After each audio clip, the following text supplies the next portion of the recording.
ভজপতি তুধারণ শ্রী গৌর হরি ভজপতি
আরতি কীর্তন করলেই হবে না, এর অর্থ কথাগুলো মর্মে উপলব্ধি করে কীর্তন করতে হবে। হ্যাঁ, ভোগ আরতি কীর্তন যারা করেন, আমরা অনেকেই গ্রামের সবাই মিলে করি নয়নের জল দিয়ে। দেখুন প্রথম পদটাই লিখেছেন তিনি, ভজ পতিত উদ্ধারণ। হ্যাঁ, তিনি পতিত পাবন, পতিতকে উদ্ধার করতে তিনি এসেছেন। পতিত উদ্ধারণ শ্রী গৌর হরি এই দিয়ে আরম্ভ করেছেন। শেষে কি বলেছেন? শ্রীকৃষ্ণ চৈতন্য প্রভু দাসের অনুদাস হরি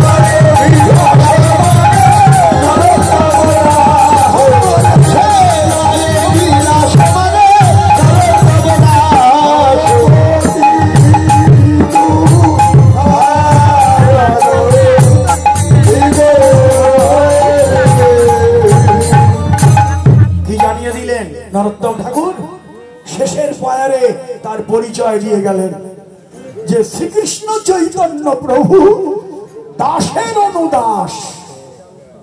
এই পরিচয়টার জন্য আমি এই কীর্তনটা একটু টেনে ধরলাম যে চৈতন্য কার দাস? শ্রীকৃষ্ণ চৈতন্য প্রভু দাসের অনুদাস। নরোত্তমের পরিচয় জানেন তো? রাজার ছেলে,